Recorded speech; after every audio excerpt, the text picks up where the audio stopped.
Class 10 biology. आज हमने chapter number 4 start करना है इसका, reproduction. Sorry, chapter number 5 reproduction. तो इसमें हम रिप्रोडक्शन का इंट्रोडक्शन, ये प्रोसेस क्या है और कैसे होता है, कितनी इसकी टाइप्स हैं, और इसके अलावा जो है इसके मेथड्स जो है वो एसेक्सुअल रिप्रोडक्शन के, वो हम जो है वो डिस्कस करेंगे।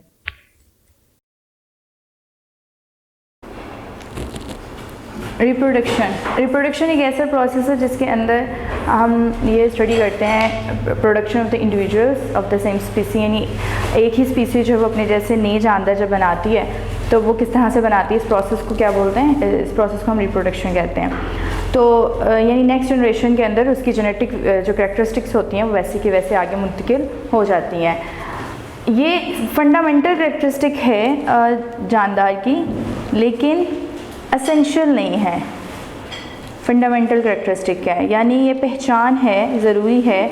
हम लिविंग ऑर्गेनिज्म कहते ही उसको हैं जिसके अंदर एक लाजमी जुज़ ये भी है कि वो रिप्रोडक्शन भी करते हों, तो हम उसको कहते हैं कि ये जो है वो जानदार है।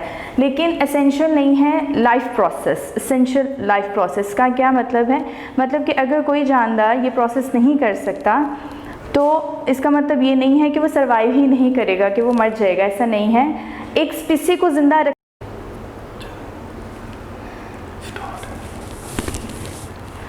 तो ये एक स्पीसी की बका के लिए जो है वो ज़रूरी है। लेकिन अगर कोई जानदार रिप्रोडक्शन नहीं कर सकता तो वो इसका मतलब ये नहीं है कि वो मर जाएगा। यानी कि लाइफ प्रोसेस के लिए ये ज़रूरी नहीं है। जैसे कि आपने अपनी लाइफ में बहुत ज़्यादा ऐसे कपल्स देखे होंगे जो जिनकी मतलब आगे से औलाद नहीं होती, जो रिप्रोड्यूस नहीं कर सकते, तो ऐसा नहीं कि वो मर जाते हैं, वो ज़िंदा रहते हैं। लेकिन अगर ऐसा हो कि सारी की सारी स्पीसी ही एक जो है उनमें से कोई भी मेंबर रिप्रोड्यूस ना कर सकता हो तो बाकी ने तो मर ही जाना है, उन्होंने ख़त्म हो जाना है। तो इसमें से क्या होता है कि वो पूरी की पूरी स्पीसी एक्सटिंक्ट हो सकती है। तो इसलिए ये स्पीसी के लिए ज़रूरी है, उसकी बका के लिए, but not an essential life process. Reproduction क्या करता है, ये कॉन्टिन्यूशन ऑफ स्पीसी, यानी स्पीसी को आगे बढ़ाने के लिए बहुत ज़रूरी है। For the continuation of the स्पीसी के लिए ये ज़रूरी है। ठीक है, ये क्या इंश्योर करता है, ये इस बात की यकीन दहानी करता है कि जो जेनेटिक मटीरियल है एक जनरेशन से वो दूसरी जनरेशन में मुंतकिल हो जाए, और हर जनरेशन जो है वो आगे से फिर नेक्स्ट जनरेशन के लिए ऑफस्प्रिंग्स को क्या करती है, प्रोड्यूस करवाती है। अब इसमें कंपटीशन होता है कि बहुत ज़्यादा इंडिविजुअल्स ऐसे होते हैं जो मुख्तलिफ रीजंस की वजह से रिप्रोडक्टिव एज तक पहुंचने से पहले ही मर जाते हैं, डिजीज़ की वजह से, कंपटीशन की वजह से। कुछ जेनेटिक फैक्टर्स होते हैं जिनको वो जो उनके अंदर इस तरह से हो जाते हैं कि जिनकी वजह से वो नहीं कर पाते। तो फिर सिर्फ वो वाले ही जानदार जिनके अंदर फेवरेबल कैरेक्टरिस्टिक होती हैं, जो इन्वायरमेंट के मुताबिक सर्वाइव कर पाते हैं, वही जो है वो आगे नेक्स्ट जो है वो मुंतकिल होते हैं। तो इससे क्या होता है कि जो फेवरेबल कैरेक्टरिस्टिक्स हैं जो हमें इन्वायरमेंट में रहने में मदद देती हैं वो आगे मुंतकिल होती जाती हैं, और वो वाली जो नहीं है तो वो ऑर्गेनिजम्स आगे से सर्वाइव नहीं करते। हम ये प्रीवियस क्लासेस में भी पढ़ चुके हैं कि रिप्रोडक्शन के दो टाइप्स हैं, एक है एसेक्सुअल रिप्रोडक्शन और एक है सेक्सुअल रिप्रोडक्शन। ए का मतलब होता है विदाउट, ठीक है। सेक्सुअल रिप्रोडक्शन वो होता है कि जिसके अंदर दोनों सेक्सेस इन्वॉल्व होते हैं, मेल और फीमेल। और एसेक्सुअल रिप्रोडक्शन में सिर्फ ओनली वन पेरेंट ये कैरी कर लेता है।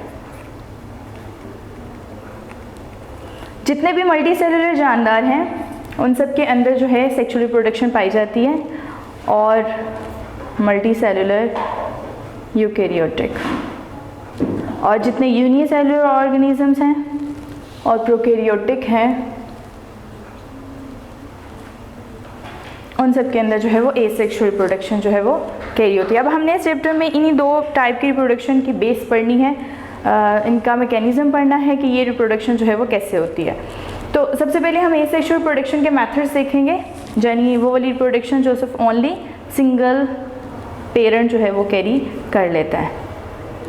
अभी हमने पढ़ा कि ये वाली जो रिप्रोडक्शन है ये ज़्यादातर यूनिसेलुलर ऑर्गेनिजम्स में होती है या इन्वर्टिब्रेट्स में होती है जिनकी बैकबोन रीढ़ की हड्डी नहीं है सपोर्टिंग के लिए, तो ये उन जानदारों में जो है वो पाई जाती है। एसेक्सुअल रिप्रोडक्शन में जो पहला स्टेप है that is the binary fission.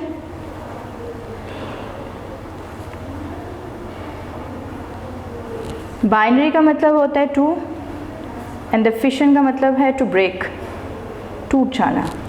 तो ये ऐसी रिप्रोडक्शन है जिसके अंदर जानदार दो हिस्सों में टूट जाता है, और ये बहुत कॉमन मेथड है सेक्सुअल रिप्रोडक्शन का, ज़्यादातर बैक्टीरिया के अंदर पाया जाता है, जिसके अंदर यूनिसेलुलर यूकेरियोट्स, प्रोटोजोआ और कुछ इन्वर्टिब्रेट्स भी जो है वो इसमें करते हैं। अब हम तीनों के एक एक एग्जांपल पढ़ेंगे। यानी इसके एग्जांपल में बाइनरी फिशन में क्या आता है, बैक्टीरिया आते हैं, प्रोकैरियोट्स, फिर कुछ यूनिसेलुलर आते हैं, सिंपल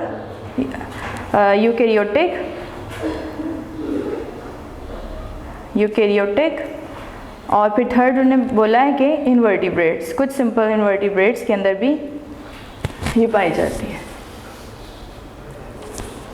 तो इन तीनों एग्जांपल्स के बारे में हम लोग बारी बारी देख लेते हैं। सबसे पहले बैक्टीरिया के अंदर ये कैसे पाया जाता है। तो बैक्टीरिया के अंदर जब बाइनरी फिशन होती है तो इसका जो डीएनए होता है वो डुप्लीकेट कर जाता है। सबसे पहले देख लेते हैं कि इसके डीएनए में,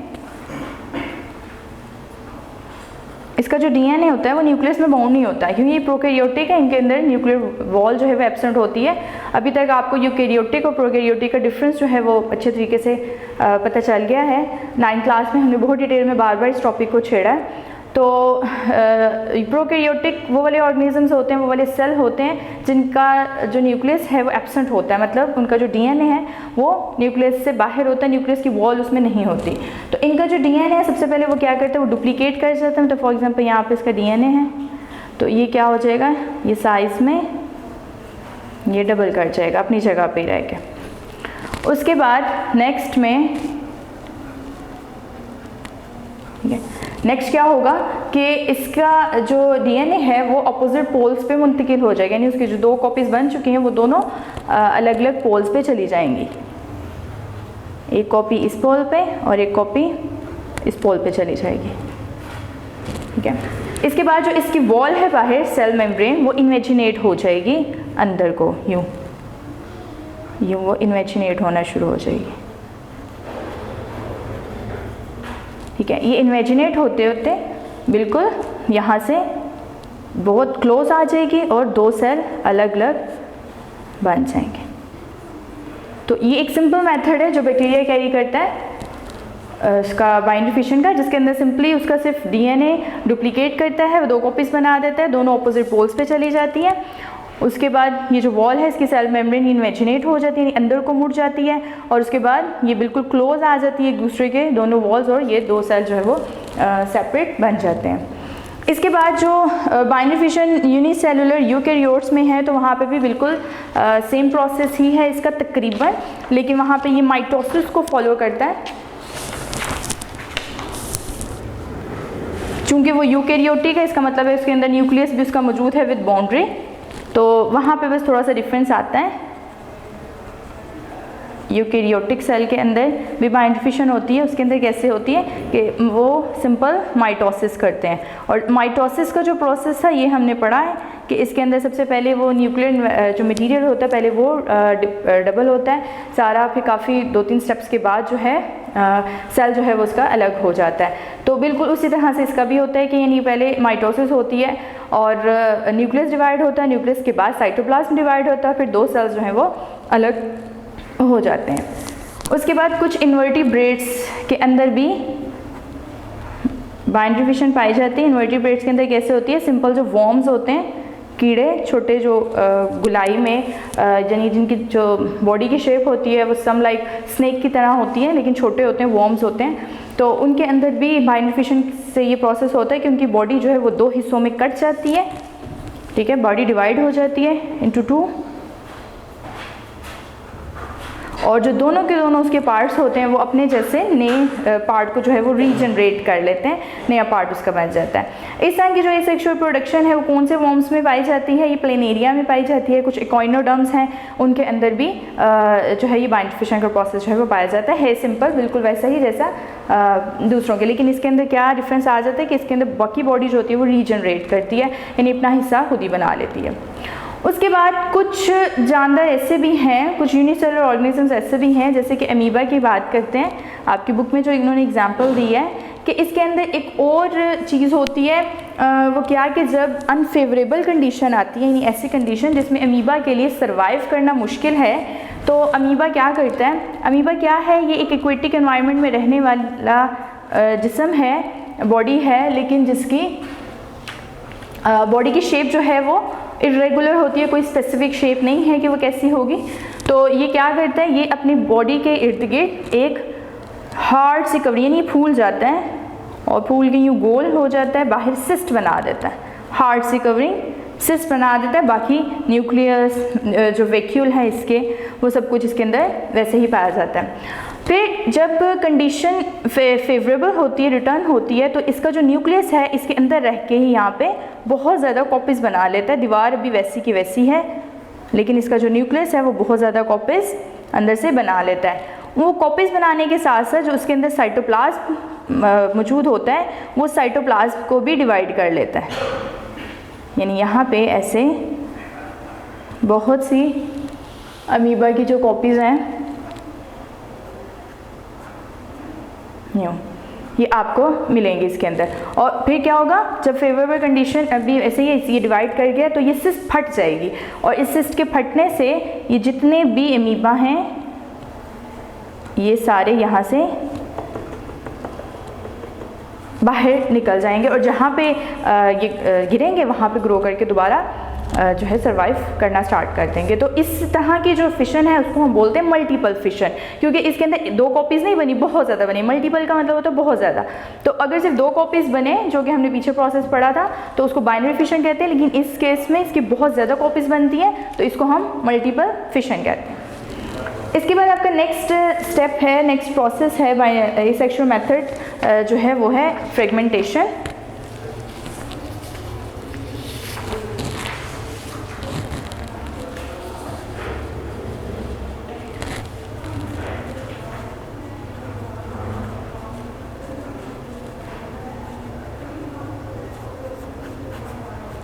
फ्रेगमेंटेशन में क्या है? ये बिल्कुल बाइनरी फिशन की तरह का प्रोसेस है, लेकिन अगर कुछ सर्टेन वॉर्म्स हैं ख़ास जिनके अंदर ये प्रॉपर्टी है, कुछ वॉर्म्स अगर मोर देन 2, एक से दो से ज़्यादा हिस्सों में टूट जाते हैं, मोर देन 2 पीसेस, तो उसको हम नाम देते हैं फ्रेगमेंटेशन का।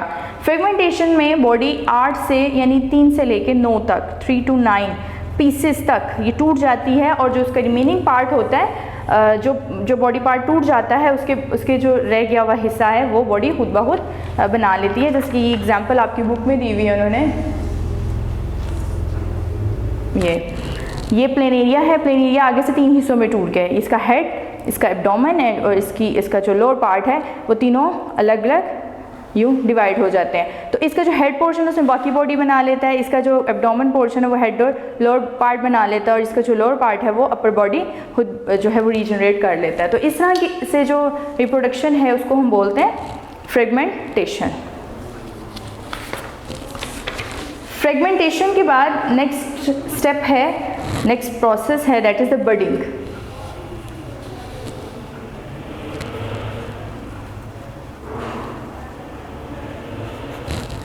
अब बडिंग में क्या होता है कि ये एसेक्सुअल प्रोडक्शन की ऐसी टाइप है जिसके अंदर एक बर्ड बनता है। बर्ड कैसे कि ये फॉर एग्जांपल ये एक सेलुलर बॉडी है, इसके ऊपर एक छोटा सा उभार सा बन जाता है, यानी जैसे छोटा सा दाना टाइप, पिंपल टाइप जैसे निकलता है, वैसे इसके ऊपर छोटा सा उभार बन जाता है। यहाँ पे इसका न्यूक्लियस मौजूद होता है। वो उभार जो है वो आहिस्ता आहिस्ता बड़ा होने लग जाता है,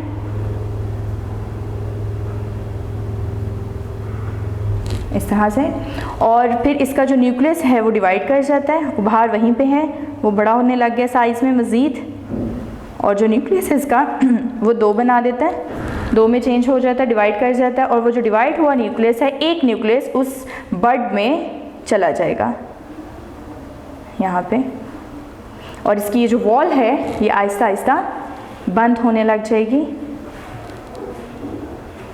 यूँ, और ये आहिस्ता से बंद हो जाएगी, और यहाँ पे हमारे पास जो है वो 2 सेल जो है वो बन जाएंगे।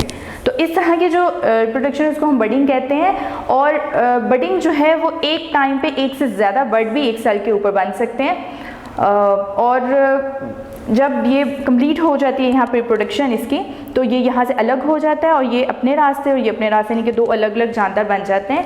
लेकिन बाज़ वक़्त ऐसा भी होता है कि ये कुछ जानदार ऐसे भी हैं जो कॉलोनीज़ बनाते हैं, यानी कि ये इसके साथ ही पूरी ज़िंदगी जो है यहीं पे जुड़ा रहेगा, अलग नहीं होगा, तो तब ये कॉलोनीज़ फॉर्म करते हैं। लेकिन फिर भी खाना पीना इनका अलग अलग ही है, क्योंकि ये कोई टिश्यू लेवल या आगे से जो इनके अंदर ऑर्गेनाइजेशन है वो नहीं होती हायर, बस इन्होंने साथ रहना है कॉलोनी बना के। तो यहाँ पे इनकी मर्ज़ी है कि कुछ जानदारों में ऐसा भी होता है कि ये उतर के साइड पे चला जाता है और दो जानदार अलग बन जाते हैं। ये एनिमल्स भी हैं कुछ जो बडिंग के ज़रिए प्रोड्यूस करते हैं, उनमें कुछ स्पंजेस आ जाते हैं।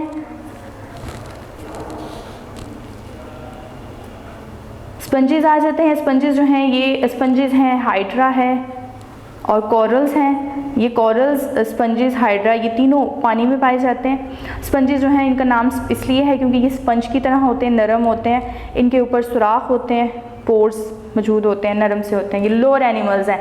एनिमल्स की कैटेगरी स्टार्ट ही यहाँ से होती है। हाइड्रा जो हैं ये भी रहने वाले जानदार हैं, थोड़े ऐसे प्लांट की तरह इनकी बॉडी रिजेंबल करती है इस तरह से कुछ। और ये जो कोरल्स हैं ये कोरल रीफ्स बनाते हैं। इनकी बॉडी जो है, इनके अंदर कैल्शियम मौजूद होता है और जब ये डेड हो जाते हैं तो ये नीचे इकट्ठे होने लग जाते हैं। वहाँ से फिर जब इनके बहुत ज़्यादा वहाँ पे क्लस्टर बन जाता है तो वहाँ से हम चौक और ये जो चूना है वहाँ से इकट्ठा करके लाते हैं। तो ये भी बडिंग के ज़रिए जो रिप्रोड्यूस करते हैं, जिसकी एक एग्जांपल आपकी बुक में उन्होंने डायग्राम के साथ हाइड्रा की सूरत में बनाई भी हुई है। तो और ये इस तरह से ये हाइड्रा के ऊपर एक छोटा सा बर्ड बनता है, उसके बाद वो बॉडी ऑर्गेनिज्म बनाना शुरू कर देता है। यहाँ पे माइटोसिस होती है क्योंकि ये मल्टी सेलुलर है, सिंपल मल्टी सेलुलर, और उसके बाद ये अपनी जगह से यहाँ से कट होके साइड पे हो जाती है। और कोरल्स ऐसे जानदार हैं जो कि कॉलोनीज़ बनाते हैं, ठीक है। तो ये कॉलोनीज़ की भी एग्जांपल है कि कैसे बडिंग में कॉलोनीज़ बनती हैं और इसके अलावा अलग भी कैसे हो जाते हैं। नेक्स्ट टाइप है इसकी स्पोर फॉर्मेशन। स्पोर फॉर्मेशन जो है ये मल्टीपल फिशन की तरह का एक प्रोसेस है जिसकी दो एग्जांपल हैं। एक आपको दी उन्होंने फंजाई की एग्जांपल और एक दी है उन्होंने आपको बैक्टीरिया की एग्जांपल। तो दोनों एग्जांपल्स को देख लेते हैं। फंजाई जो है, फंजाई क्या होते हैं? फंजाई जो है ये अक्सर घरों में आपने देखा होगा रोटी के ऊपर, सालन के ऊपर जो है वो लग जाती है, जिसको उल्ली भी कहते हैं। तो ये इसकी एक टाइप है जिसका नाम है राइजोपस।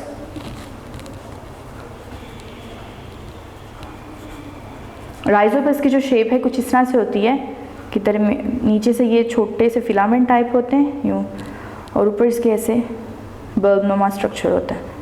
यहाँ से फिर अगर होगा तो इसके साथ एक और हो सकता है, इधर से ऐसे बल्ब नुमा। तो इस तरह से जो है ये पूरी फैले हुए होते हैं। इसकी ये जो ऊपर थिक वॉल है, रिप्रोडक्टिव पार्ट इसका, इसको बोलते हैं स्पोरेंचिया। स्पोरेंचिया के अंदर बहुत ज़्यादा छोटे छोटे स्पोर्स जो है वो मौजूद होते हैं स्पोरेंचिया के अंदर। और हर स्पोरेंचिया जो है वो बहुत डिवाइड करके बहुत ज़्यादा daughter cells, haploid daughter cells बनाता है यहाँ पे, जिनको स्पोर्स कहते हैं। हर स्पोर के इर्द गिर्द सिस्ट होती है, सख्त सी दीवार होती है सिस्ट, और वहाँ पे ये अनफेवरेबल कंडीशंस में भी सर्वाइव कर सकता है। फंजाई इसलिए तो ऐसे जानदार हैं जहाँ पे आपको अगर ऐसी सख्त किस्म की कंडीशन भी है, सख्त गर्मी है, कोई और जानदार वहाँ नहीं पाया जा सकता, तो फंजाई वहाँ पे भी ग्रो कर जाती है। वो इसकी इन्हीं एबिलिटीज़ की वजह से है। तो जब ये स्पंजिया मेच्योर हो जाते हैं यहाँ से, तो ये पक जाते हैं और सख्त हो जाते हैं। उसके बाद ये यहाँ से दीवार इसकी फट जाती है और ये जितने भी स्पोर्स हैं इसके अंदर, यहाँ पे ये सारे के सारे स्पोर्स बाहर निकल के जहाँ पे फिर गिरेंगे वहाँ पे दोबारा इनको फेवरेबल कंडीशन मिलेगी। मॉइस्चर चाहिए इन्हें, ऑक्सीजन चाहिए और जो भी बाकी चीज़ें, तो वो इनको जहाँ पे भी मिलेगी वहाँ पे ये नई फिर जो है वो ग्रो कर जाएंगे, नया फंजाई या नई राइजोपस जो है वहाँ पे ग्रो करवा देंगे। इसके अलावा कुछ बैक्टीरिया हैं कि अंडर अनफेवरेबल कंडीशन, यानी कि ऐसी कंडीशन जिसके अंदर बैक्टीरिया नॉर्मली सर्वाइव नहीं कर सकता, तो वहाँ पे क्या करता है कि कुछ स्पीसीज़ बैक्टीरिया की ऐसी हैं जो कि ये भी अपने इर्द गिर्द एक हार्ड सी कवरिंग बना लेती हैं, ये इस तरह से। तो वहाँ पे क्या करती हैं कि अपना सारे का सारा जो मवाद है एंडोस्पोर बनाती हैं। तो वो अपने जो सारा प्रोटोप्लाज्म उसको इकट्ठा करके एक साइड पे ले जाती हैं और बाउंड्री इनकी वहीं पे रहती है। अब वो जो एंडोस्पोर होता है यहाँ पे, उस एंडोस्पोर के अंदर डिवीजन होती है,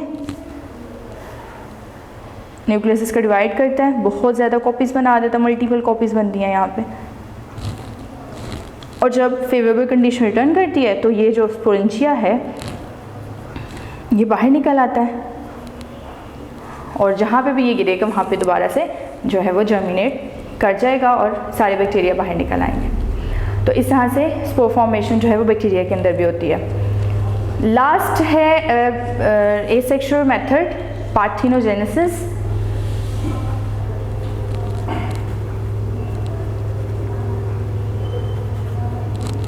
पार्थिनोजेनेसिस को भी एसेक्सुअल रिप्रोडक्शन कंसिडर किया जाता है, कुछ वजूहात की वजह से इसको बाद में इधर कंसिडर किया था। वैसे ये ऐसा मेथड है जिसको साइंटिस्ट डॉक्टर्स भी मिरेकल बोलते हैं।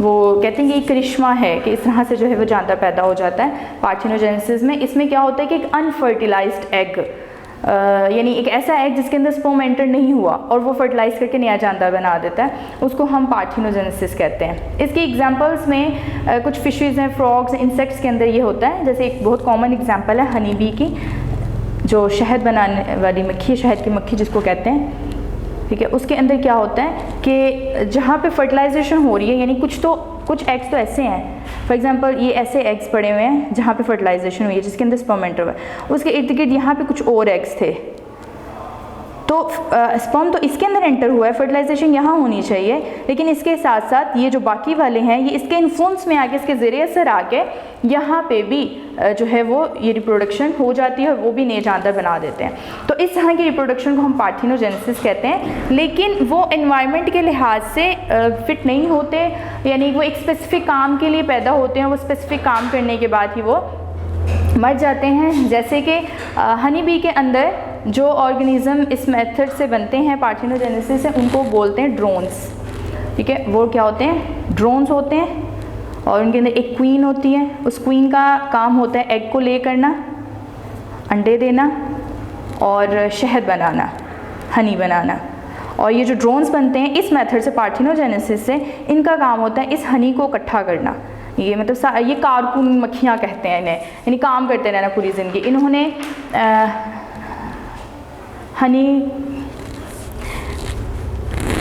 इन्होंने जो है सिर्फ ये जो हनी है इसको कलेक्ट करते रहना है, और इसी काम के बाद जो है ये ख़त्म हो जाता है। यानी कि एक स्पेसिफिक काम के लिए पैदा होती हैं, वो स्पेसिफिक काम करने के बाद ये मर जाती हैं। मज़ीद आगे रिप्रोडक्शन नहीं कर सकती, मज़ीद रिप्रोडक्शन नहीं कर सकती ये एनवायरमेंटली जो है वो एबनॉर्मल होती हैं। एबनॉर्मल मतलब एबनॉर्मल तो नहीं, लेकिन ये कह सकते हैं कि फ़िट नहीं होती, कि आगे उस पीसी को चला नहीं सकती।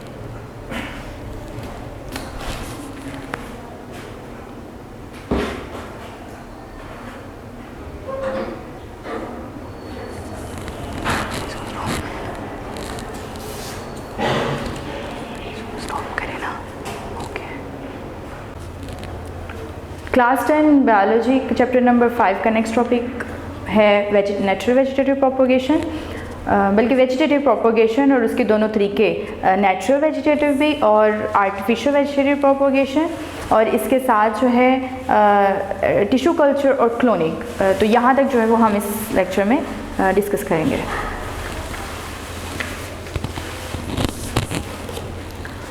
सबसे पहले वेजिटेटिव प्रोपोगेशन किसको कहते हैं?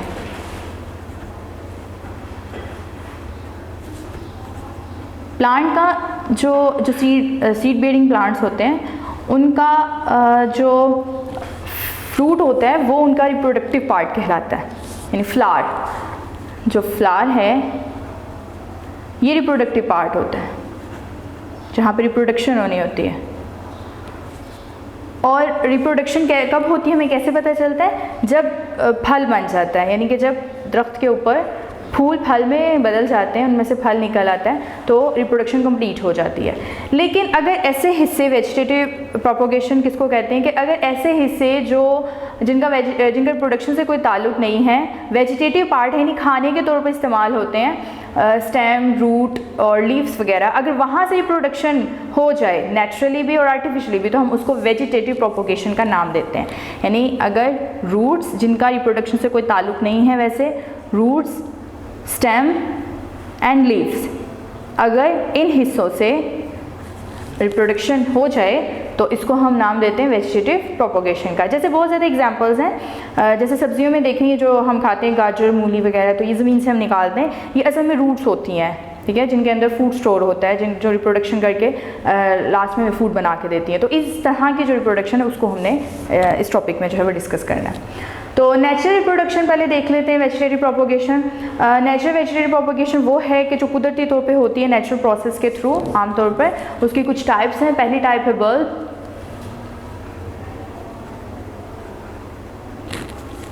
अब इसमें क्या होता है, ये एक अंडरग्राउंड स्टेम है, ये स्टेम रिप्रोड्यूस करती है, स्टेम प्रोपोगेट करती है। अब उस स्टेम के गिर्द थिक फ्लैशी लीव्स आ जाते हैं। पहले तो वो पत्ते होते हैं सूखे, फिर उनके अंदर फूड स्टोर होने लग जाता है और वो फूड स्टोर होके वो फ्लैशी बन जाते हैं। इस तरह की ये इसकी अपीयरेंस, इसकी शक्ल बल्ब की तरह की बन जाती है, इसलिए हम इसको बल्ब का नाम देते हैं। इसके अंदर जैसे एग्जांपल आती है अनियन की, यहाँ पे नीचे बर्ड होता है बेस पे, इसके साथ यहाँ पे एडवेंटिशियस रूट्स लगी हुई होती हैं। मेन यहाँ पे इधर पहले खाना स्टोर होता है, फिर उसके बाद आहिस्ता आहिस्ता इधर इस तरह से ये पत्ते आने लग जाते हैं। ये जब आप प्याज को काटो तो कुछ इस तरह की ही शक्ल आपके सामने आती है। तो ये इस तरह की जो, इसको क्या बोलते हैं, बल्ब। एडवेंटिशियस रूट्स कौन से होते हैं, जो अपनी जगह के अलावा कहीं पे भी आपको रूट्स नज़र आए या रूट्स की तरह के स्ट्रक्चर्स नज़र आए जहाँ पे ओरिजिनली पाए जाते हैं उसके अलावा, तो उनको हम बोलते हैं एडवेंटिशियस रूट्स कहते हैं। तो यहाँ पे एडवेंटिशियस रूट्स नीचे से बल्ब के बेस से इमर्ज होती हैं, जो ज़मीन के साथ बेस पे लगी हुई होती हैं, और इसमें ट्यूलिप, अनियन, लिलीज, ये सारे बल्ब के तरीके से रिप्रोड्यूस करते हैं। दूसरी वेजिटेटिव प्रोपोगेशन की एग्जांपल है कॉर्न। ये भी अंडरग्राउंड स्टेम है। अंडरग्राउंड यानी कि ये स्टेम का पोर्शन, वैसे स्टेम की डेफिनेशन ये होती है कि जो पार्ट ज़मीन के बाहर होता है, लेकिन ये एक्सेप्शनल केसेस हैं, ये अंडरग्राउंड स्टेम है और इसके अंदर फूड जो है वो स्टोर होता है। बर्ड्स इसके अंदर से निकलते हैं और उन बर्ड्स के अंदर से शूट इमर्ज होती है और वो शूट ऊपर प्लांट बना देती है ज़मीन के बाहर, जिसको हम जब खींचते हैं तो नीचे से हमारा जो फूड है वो भी साथ जो है वो निकल आता है। तो मतलब इस तरह से इसकी इन्होंने यहाँ पे ये कैलोकेशिया आपको दिखाया हुआ है। फॉर एग्ज़ाम्पल ये आपका फ्रूट है, तो इसके ऊपर यहाँ पे एक छोटा सा ऐसे बर्ड निकला होगा, उस बर्ड के अंदर से प्लांट निकल आएगा, शूट नहीं मर्ज हो जाएगी और ये ज़मीन के बाहर ग्रो करेगी, जैसे पता चलेगा कि यहाँ इस जगह पे ये चीज़ ग्रो कर रही है या मौजूद है। तीसरी जो इसकी किस्म है दैट इज़ द राइजोम।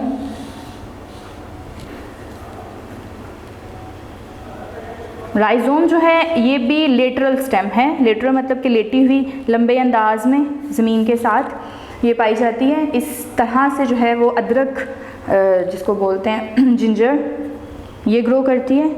इसके अंदर नोड एंड इंटरनोड्स भी होते हैं। फॉर एग्ज़ाम्पल इस तरह से ये मौजूद है, तो इसके ऊपर यूँ इस तरह से ये भी मौजूद होते हैं। फिर इसके ऊपर भी एक नोड मौजूद होता है और उसके अंदर से जो है वो नया प्लांट बाहर इमर्ज कर रहा होता है, जिससे हमें पता चल जाता है कि इस जगह पे ये अदरक जो है वो ग्रो कर रही है। यहाँ पे भी लोअर साइड पे आपको एडवेंटिशियस रूट्स मिलेंगे। यहाँ नीचे, इसके भी नीचे यहाँ पे एडवेंटिशियस रूट्स होते हैं, जिसके साथ इसने ज़मीन को एंकर किया हुआ होता है। उसके बाद नेक्स्ट है स्टेम ट्यूबर्स। स्टेम ट्यूबर्स भी जो हैं ये अंडरग्राउंड स्टेम हैं, लेकिन ये ज़्यादातर क्लस्टर की सूरत में गुच्छे की शक्ल में जो है वो ग्रो करती हैं, जिसकी एक एग्जांपल है आलू। आलू जो है वो ज़्यादातर स्टेम ट्यूबर्स के से होता है। ये अनलार्ज पोर्शन है, यानी बड़ा सा अनलार्ज पोर्शन है, अंडरग्राउंड है। ये भी राइजोम की तरह का, बिल्कुल इसी तरह से ये भी लेटरल होता है, ठीक है। अब यहाँ पे क्या हो जाता है, बहुत ज़्यादा छोटे छोटे बर्ड्स जो हैं वो आपस में मिल जाते हैं, यानी कि जब आप आलूओं को बाहर निकालते हो तो आपको एक गुच्छे की तरह मिलते हैं, एक ग्रो करता है, उसके ऊपर बर्ड बनता है, दूसरा आलू बन जाता है, फिर तीसरा आलू बन जाता है। तो उनको आइस भी बोलते हैं, जहाँ से नया बर्ड जो है वो बनना स्टार्ट हो जाता है। यानी कि आप देखेंगे आलू को तो उसके अंदर कोई एक घड़ा बना हुआ होगा, पिट्स बोलते हैं उसको, आई पिट्स, तो वहाँ पे जो है वो दूसरा आलू अटैच था। फिर ऐसे ही ये सारे गुच्छे की शक्ल में जो है वो ग्रो करते हैं और इनके ऊपर जो है शूट इमर्ज हो जाती है और जिससे हम इसको निकाल लेते हैं। आलू, कचालू, ये सारे के सारे जितने भी होते हैं ये ट्यूबर्स, स्टेम ट्यूबर्स के प्रोसेस के ज़रिए ग्रो करते हैं। उसके बाद फिफ्थ है हमारी टाइप सक्कर्स। ये धनिया और पुदीना जो है वो सक्कर्स के प्रोसेस में सक्कर्स कहलाते हैं। ये ग्राउंड लेवल पे यानी ज़मीन के करीब करीब ही यहाँ पे ग्रो करते हैं और थोड़ा सा नीचे जाके फिर ऊपर आ जाते बेल की सूरत में, और इन्होंने इस तरह से ये पूरी जो है वो ज़मीन को घेरा हुआ होता है। तो ये जितने भी धनिया और पुदीना है ये सक्कर्स के प्रोसेस के ज़रिए ग्रो करते हैं। फिर लास्ट में आते हैं वेजिटेटिव प्रोपोगेशन बाय लीव्स। तो लीव्स के ज़रिए जो वेजिटेटिव प्रोपोगेशन है वो बहुत कम होती है। ये ज़्यादातर ब्रायोफिलम प्लांट्स हैं जिनको पत्थर चट भी कहते हैं। तो आपने ये कम ही देखे होंगे इन्वायरमेंट में, ठीक है। ये ज़्यादातर नमी वाले इलाकों में जहाँ पे थोड़ी बहुत नमी होती है वहाँ पे ये पाए जाते हैं और इनमें एक पत्ते के ऊपर ही नए जो प्लांट है वो ग्रो कर जाते हैं। तो इस तरह से इसको वेजिटेटिव प्रोपोगेशन बाय लीव्स कहते हैं। इसके बाद नेक्स्ट है हमारा आर्टिफिशियल वेजिटेटिव प्रोपोगेशन। आर्टिफिशियली हम इसको कैसे ग्रो करवाते हैं, आर्टिफिशियल वेजिटेटिव प्रोपोगेशन।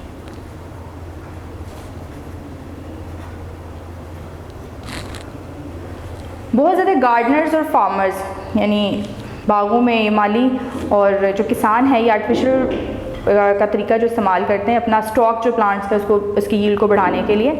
उसमें एक तरीका है कटिंग का। कटिंग का तरीका हम खुद भी घरों में करवाते हैं। इसके अंदर क्या किया जाता है कि स्टेम या रूट का मेरिस्मेटिक पोर्शन लिया जाता है। मेरिस्मेटिक पोर्शन कौन सा होता है, ये वो वाला पोर्शन है जो टिप्स पे मौजूद है, क्योंकि प्लांट के अंदर ना ये कैपेबिलिटी होती है कि प्लांट जो है वो लंबाई में और मोटाई में ग्रो करता है। कहता हम उसकी छांटी भी करते हैं बाद में, वो फिर ग्रो कर जाता है क्योंकि उसके जो अपर सेल होते हैं उनके अंदर ये एबिलिटी होती है कि वो डिवाइड कर सकते हैं। लोअर सेल्स में नहीं होती है। लोअर सेल्स जो हैं वो परमानेंट हो जाते हैं और ऊपर वाले जो टेम्परेरी सेल्स होते हैं वो आगे से डिवाइड कर सकते हैं, और जैसे वो डिवाइड करते हैं तो पीछे वाले फिर परमानेंट हो जाते हैं और आगे से फिर वो डिवाइड करने लग जाते हैं। तो इसलिए अगर आप उस वाले पोर्शन में से एक छोटी सी शूट काट लें या एक छोटी सी रूट काट लें और फिर उसको आप जो है किसी पॉट के अंदर उसको आगे से डाल दें गमले के अंदर, और उस गमले के अंदर जो है सारे न्यूट्रिएंट्स पूरे होने चाहिए, उसको पानी मिले, उसको हवा में से गैसेस वगैरह सनलाइट मिले, और ज़मीन जो आपने उसको मिट्टी डाली है वो मिट्टी भी थोड़ी न्यूट्रिएंट्स के साथ फुल हो तो वो पकड़ लेती है उस मिट्टी को, यानी कि जड़ें फैलना शुरू कर देती है, उसकी शूट इमर्ज होने लग जाती है, और फिर आप उसको वहीं से उस मिट्टी समेत उस गमले से निकाल के जहाँ पे भी आपने फील्ड के अंदर उसको रखना है वहाँ पे आप कर दें, वो पूरा दरख्त बना देगी। इससे हम घरों में भी करवाते हैं कटिंग, जैसे कि हम रोज़ प्लांट जो है रोज़ प्लांट की भी कटिंग करवाते हैं कि उसकी भी आप एक बेल यानी एक शूट छोटी सी काट लें और फिर उसको आप इसी तरह से ग्रो करवा लें तो वो आपको नया प्लांट दे देगी। फिर इसके अलावा मनी प्लांट है जो हम घरों में बेल लगाते हैं, तो उसमें भी हम यही काम करते हैं ना कि एक बेल काट लेते हैं उस बेल लेकिन बस ये ध्यान रखना होता है कि वो मेरिस्मेटिक पार्ट हो, यानी कि आपने टिप से लिया हो, आपने उसकी लोअर ब्रांच से ना लिया हो वो, तो आप उसको इसी तरह से ग्रो करवाएं, प्रोपोगेट करवाएं तो वो आपको नया प्लांट जो है वो बना देगी। इस मेथड को कटिंग कहते हैं। इसके अलावा दूसरा तरीका है ग्राफ्टिंग का। ग्राफ्टिंग में क्या किया जाता है, दो प्लांट लिए जाते हैं डिफरेंट स्पीसी के, मुख्तलिफ स्पीसीज़ के दो प्लांट होते हैं, उन दोनों प्लांट्स को ना हम एक ही गमले के अंदर ग्रो करवा के, तो अक्सर आपने देखा होगा ये भी कि बीच में कोई वो बांस सा जो होता है, स्टिक होती है, डंडा होता है, उसको लगा के दोनों को रस्सी के साथ बांध दिया जाता है कि ये एक तो इसको सहारा रहे, इकट्ठे रहें। ये आहिस्ते आहिस्ते क्या होता है कि लोअर से उनकी रूट्स मिलने लग जाती हैं, उनका वास्कुलर बंडल मिलने लग जाता है और वो दोनों जो है वो एक प्लांट की सूरत में मिक्स हो जाते हैं। फिर अब उसके ऊपर जो फ्रूट या जो फ्लावर ग्रो करेगा वो दोनों स्पीसी से डिफरेंट होता है, यानी आपको एक नई किस्म की स्पीसी मिल जाती है। इसको आर्टिफिशियल प्रोपोगेशन कहते हैं। तो इस तरीके को हम क्या बोलते हैं, ग्राफ्टिंग बोलते हैं। और इससे हमने बहुत ज़्यादा सीडलेस प्लांट्स बनवाए हैं, सीडलेस फ्रूट्स बनवाए हैं, ऑरेंजेस वगैरह और लेमन वगैरह, ये हमने ग्रेप्स वगैरह ये हमने इससे बनवाए हैं। ग्राफ्टिंग के प्रोसेस के थ्रू। अच्छा, अब आगे हम देख लेते हैं कि हमने ये जो आर्टिफिशियल प्रोपोगेशन करवाई है तो इससे हमें क्या फ़ायदे और क्या नुकसानात मिले हैं। तो सबसे पहले इसके एडवांटेजेस डिस्कस कर लेते हैं।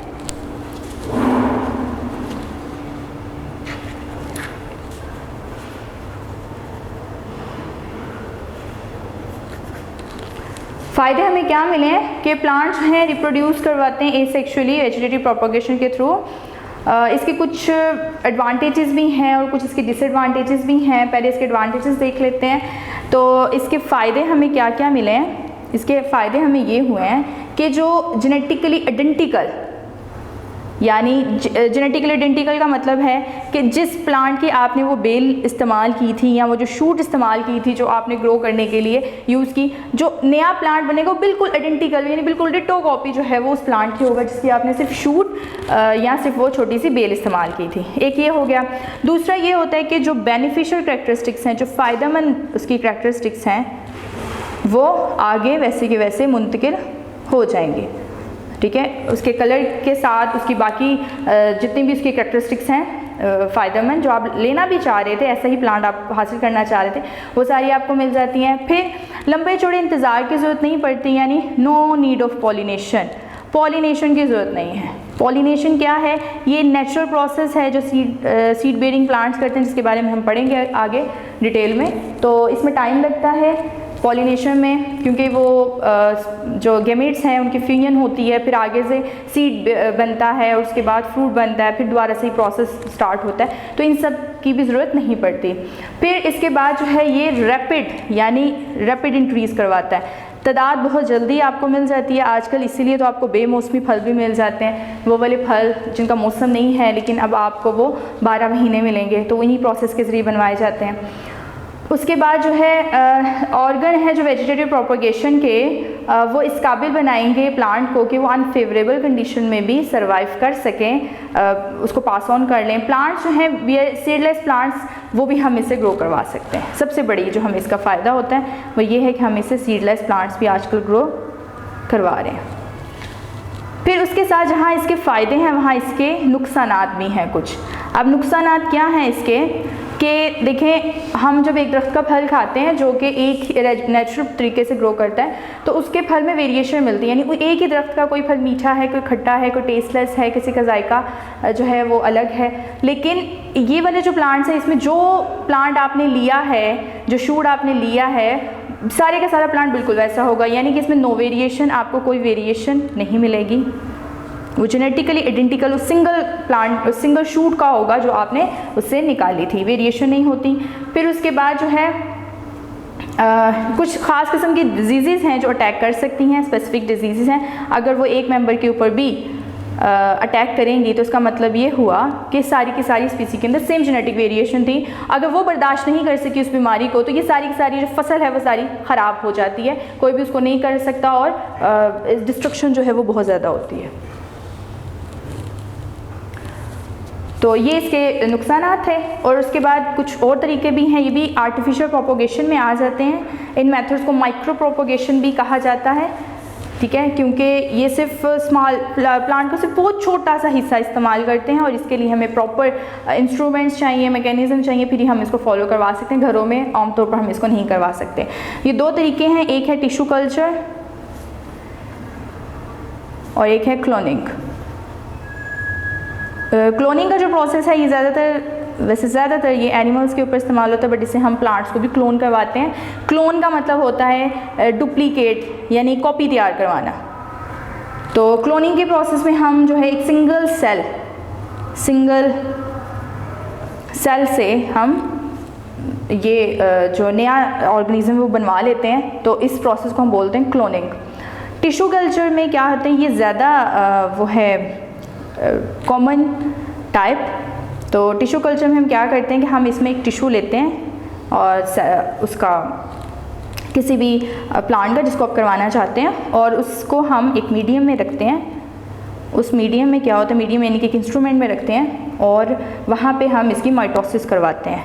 अब माइटोसिस कैसे होती है कि वहाँ पे कुछ स्पेसिफिक हार्मोन्स होते हैं, वो हार्मोन्स इसकी रैपिड रिप्रोडक्शन करवा दें, यानी रैपिड डिवीजन करवा देते हैं। वो रैपिड डिवीजन से यहाँ पे एंड पे क्लॉज बन जाता है, क्लॉजेस बन जाते हैं। क्लॉजेस किसको कहते हैं? सेल के ढेर को, यानी सेल का एक बहुत बड़ा ढेर बन जाता है। सिर्फ ऐसा लगता है सबज ही सबज, सिर्फ ग्रीनरी यहाँ पे है, लेकिन कोई शूट, कोई रूट, कोई पत्ता आपको नज़र नहीं आ रहा होता। फिर आप इसको वहाँ से लगाते हैं एक नेक्स्ट मीडियम में, एक दूसरे मीडियम में, और उस मीडियम में आप इसको शेप देते हैं, उस शेप देते हैं आप इसको, मतलब कि वहाँ पे इसकी जो रूट है, शूट है, लीव्स हैं, वो बनना शुरू हो जाती है, अलग अलग स्ट्रक्चर नुमाया होने लग जाते हैं। उसके बाद आप उसको एक पॉट के अंदर डाल देते हैं और वहाँ पे थोड़ी देर ग्रो करवाने के बाद आपने जहाँ उसको फील्ड में डालना है, खेत में डालना है, आप उसको लगा दें, वो नया प्लांट आपको ग्रो करवा देगा। तो इस तरह की जो टेक्निक है उसको हम बोलते हैं टिश्यू कल्चर टेक्निक। तो यहाँ पे हमारे जो एसेक्सुअल तरीके थे वो सारे ख़त्म हो जाते हैं। तो नेक्स्ट हम सेक्सुअल रिप्रोडक्शन इन प्लांट्स के अंदर देखेंगे।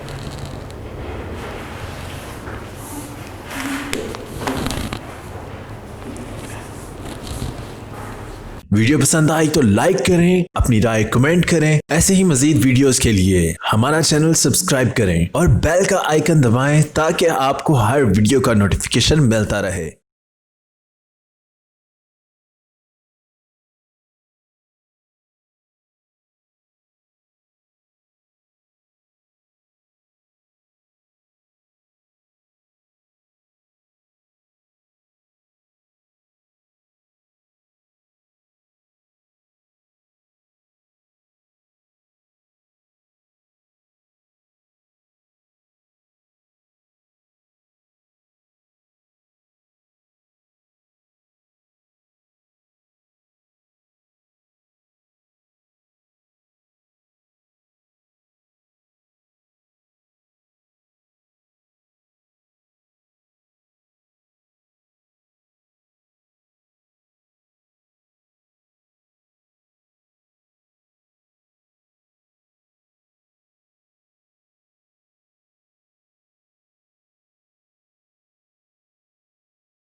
क्लास 10 बायोलॉजी चैप्टर नंबर 5 का आज नेक्स्ट टॉपिक पढ़ना है हमने, सेक्सुअल रिप्रोडक्शन इन प्लांट्स। इसमें हम इसकी जो सेक्सुअल रिप्रोडक्शन है उसको डिटेल में देखेंगे, मेथडोलॉजी के साथ, मैकेनिज़्म के साथ, विद पॉलिनेशन, और साथ में जो है कितनी किस्म की पॉलिनेशंस होती हैं और पोलन ग्रेन्स कितनी किस्म के होते हैं, ये सब कुछ हम यहाँ पर डिटेल में पढ़ेंगे। Sexual reproduction in plants. Plants के अंदर जो सेक्सुअल रिप्रोडक्शन है उसका तरीका पढ़ना है हमने यहाँ पे।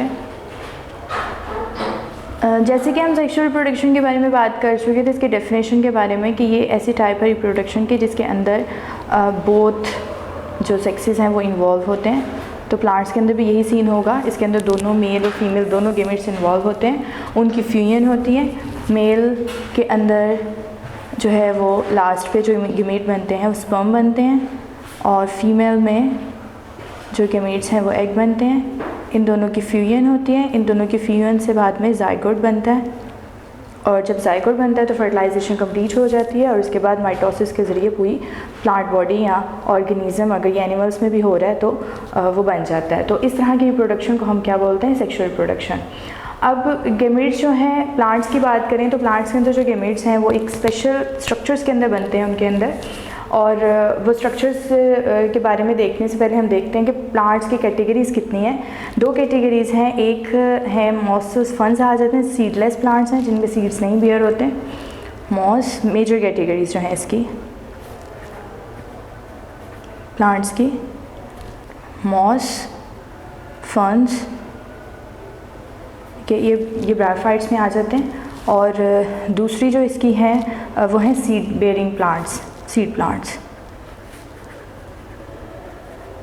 जो मॉस और फंड्स हैं ये एक्वेटिक एनवायरनमेंट में मोस्टली ज़्यादातर पाए जाते हैं, और अगर ये कुछ इसकी ऐसी स्पीसीज़ भी हैं जो एक्वेटिक एनवायरनमेंट में नहीं पाई जाती, मतलब दूसरी एनवायरनमेंट्स में भी पाई जाती हैं, लेकिन फिर भी इनको अपनी रिप्रोडक्शन के लिए जो है वो पानी की ज़रूरत पड़ती है।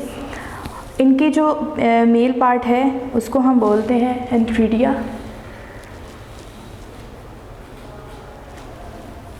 उसको हम बोलते हैं एंथ्रीडिया, और जो इसका फीमेल पार्ट है उसको हम बोलते हैं आर्चिगोनिया। एंथ्रीडिया के अंदर इसके स्पर्म्स और आर्चिगोनिया के अंदर इसके जो फीमेल गेमेटोफाइट है वो बनती है, और पानी चाहिए होता है। इनके जो एंथ्रीडिया के अंदर जो स्पर्म्स हैं वो मोटाइल होते हैं, मतलब हरकत कर सकते हैं, फ्लैजिलेटेड होते हैं, और ये पानी के ज़रिए जो है स्विम करके आर्चिगोनिया तक पहुंच जाते हैं। वहाँ पे फिर जो रिप्रोडक्शन है इनकी वो स्टार्ट हो जाती है, फर्टिलाइजेशन स्टार्ट हो जाती है, यानी कि इनको वाटर चाहिए होता है। लेकिन सीड प्लांट्स की बात करें तो सीड प्लांट्स में जो है ये लैंड में पाए जाते हैं, ज़्यादा लैंड एनवायरनमेंट है इनका। हाई प्लांट्स हैं, ये बिग प्लांट्स होते हैं, और इनको जो है वो पानी की ज़रूरत नहीं पड़ती। इनके लिए स्पेशल मैकेनिज़्म होता है, कुछ पॉलिनेशन करवानी पड़ती है इनके मेल गेमेट्स को फीमेल गेमेट्स तक पहुंचाने के लिए, और उसके लिए जो वो मुख्तलिफ़ किस्म के वेहिकल्स यूज़ होते हैं, मतलब पॉलिनेशन इसके लिए वेहिकल है जो कि इस्तेमाल होती है मेल गेमेट को फीमेल गेमेटोफाइट तक पहुंचाने के लिए। तो वो हवा के ज़रिए, उसके अलावा बर्ड्स हैं और इंसेक्ट्स, उसके अलावा हम ह्यूमंस भी ये काम करते हैं कि इनकी ये पॉलिनेशन करवाने में जो है वो हेल्प करते हैं।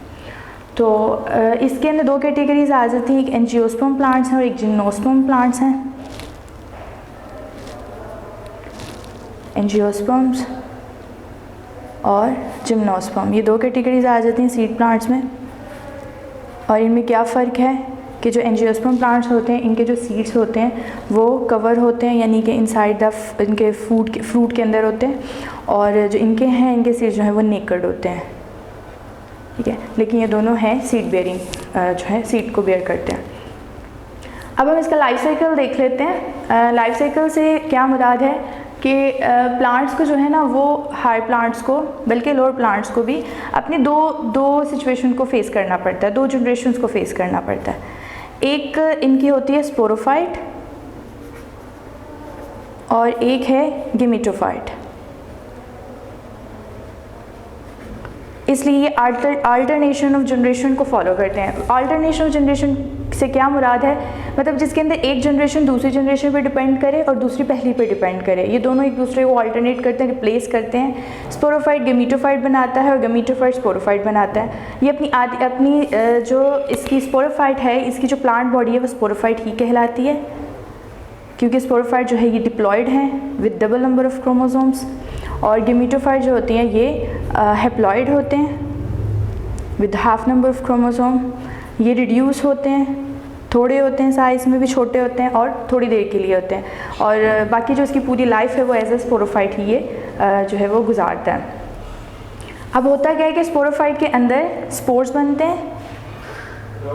स्पोरोफाइट यानी प्लांट की बॉडी है, और प्लांट की बॉडी जब मेच्योर हो गए हैं, उसके अंदर फ्लावर्स बियर हो गए हैं, उसका रिप्रोडक्टिव जो स्ट्रक्चर है जिसने रिप्रोडक्शन करवानी है वो फॉर्म हो जाता है। तो उसके बाद जो है ये उसके अंदर स्पोर्स बनना शुरू हो जाते हैं। अब वो जो स्पोर्स होते हैं वो डिप्लॉयड होते हैं, उसके बाद उसमें मियोसिस होती है, और मियोसिस के बाद वो हैप्लॉयड गेमेटोफाइट बना देती है, और फिर गेमेटोफाइट मेल और फीमेल अलग से बनती है, मेल गेमेटोफाइट और फीमेल गेमेटोफाइट, और इन दोनों के अंदर हैप्लॉइड 1n हैप्लॉइड बनेंगे, और ये फिर दोनों फ्यूज़ करेंगे, फ्यूज़ करके फिर जाइगोट बना देंगे जो कि डिप्लॉइड होगा। दोनों फ्यूज़ करके जाइगोट बना देंगे, वो जाइगोट फिर डिप्लॉइड होगा, यानी यहाँ से फिर इसकी स्पोरोफाइट शुरू हो जाएगी, और फिर आगे से माइटोसिस करने के बाद जाइगोट एम्ब्रियो में चेंज होगा, और एम्ब्रियो के बाद फर्दर इसके अंदर डिवीजन के बाद जो पूरी प्लांट बॉडी है वो बन जाएगी, और फिर दोबारा से वही प्रोसेस शुरू हो जाएगा।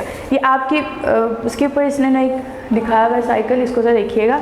ये देखें, ये स्पोरोफाइट जनरेशन दिखाई है उन्होंने जो कि 2n है, यानी ये प्लांट की बॉडी है, इसके अंदर स्पोर्स पेयर होना शुरू हो गए हैं। वो स्पोर्स जो हैं अभी 2n है, यानी with full number of chromosome है, उनके अंदर मियोसिस होगी। मियोसिस और माइटोसिस से आप वाकिफ़ हैं, हमने चैप्टर नंबर 5 क्लास 9 में पढ़ा है उसके बारे में डिटेल से, कि मियोसिस के अंदर जो है जो गेमेट्स हैं वो चाहे प्लांट में चाहे एनिमल में वो मियोसिस से ही बनते हैं। इसमें वेरिएशन आती है जेनेटिक मटीरियल में, और विद रिड्यूस हो जाते हैं सेल जो है, उनके क्रोमोसोम नंबर हाफ हो जाता है। ये स्पोर्स बनाते हैं 1n, उनके अंदर फिर आगे मज़ीद फिर माइटोसिस होती है उनकी तादाद को बढ़ाने के लिए। ये माइक्रोस्पोर और मेगास्पोर्स बनते हैं मेल और फीमेल में अलग, जो 1n है। उसके बाद ये जो 1n है मेल और फीमेल के दोनों, यानी हाफ नंबर ऑफ क्रोमोसोम के साथ जो गेमेट्स हैं फ्यूज़ करेंगे, जाइगोट बन जाएगा। अब यहाँ से इसकी फिर स्पोरोफाइट जनरेशन स्टार्ट हो गई है। जाइगोट के बाद आगे स्पोरोफाइट में चेंज हो जाएगी, प्लांट बॉडी बन जाएगी, और फिर ये सारा साइकिल चलना शुरू हो जाएगा। ये जितना भी आपको येलो में दिखाया है ये सारा इसकी स्पोरोफाइट जनरेशन है with double number of chromosome, और ये जितनी ब्लू में है ये सारी इसकी गेमेटोफाइट जनरेशन है with half number of chromosome. लेकिन अगर स्पोर्स नहीं बनेंगे तो गेमेट्स नहीं बन सकते, और अगर गेमेट्स नहीं बनेंगे तो फ्यूजन नहीं होगी और दोबारा से स्पोरोफाइट नहीं बन सकती। तो इसलिए ये दोनों जनरेशन एक दूसरे को क्या करती हैं, अल्टरनेट करती हैं। तो इस लाइफ साइकिल को हम अल्टरनेशन ऑफ जनरेशन कहते हैं। अब प्लांट जितने भी कैटेगरीज़ हैं सारी इसी साइकिल को फॉलो करती हैं। डिपेंड करता है कुछ के जो लोअर प्लांट्स हैं, कुछ ज़्यादा नहीं, लेकिन ज़्यादातर इसके अंदर जो है वो स्पोरोफाइट जनरेशन ही डोमिनेंट होती है। डोमिनेंट यानी वो जो गालिब पा जाती है, जो ज़्यादा होती है, ज़्यादा अरसे के लिए जो है इसके अंदर सर्वाइव करती है। और गेमेटोफाइट स्पोरोफाइट के ऊपर ही डिपेंड करता है फॉर प्रोटेक्शन, फॉर फूड, हर चीज़ के लिए। अब sexual production in flowering plants देख लेते हैं। तो जो सेक्सुअल रिप्रोडक्शन है फ्लावरिंग प्लांट्स के अंदर, यानी हम फ्लावरिंग प्लांट्स कौन से थे अभी हमने देखा इस बारे में पढ़ा है कि दो किस्म की कैटेगरीज हैं इसकी, एक एंजियोस्पर्म है और एक जिम्नोस्पर्म है। तो जो एंजियोस्पर्म प्लांट्स होते हैं वो फ्लावरिंग प्लांट्स होते हैं, यानी वो फ्लावर को बियर करते हैं और उनके अंदर जो है इनका सीड छुपा हुआ होता है, एंजियोस्पर्म प्लांट्स। तो एंजियोस्पर्म प्लांट्स जो होते हैं इनकी parent body diploid sporophyte generation है। प्लांट बॉडी जो होती है इसकी वो स्पोरोफाइट है with full number of chromosome.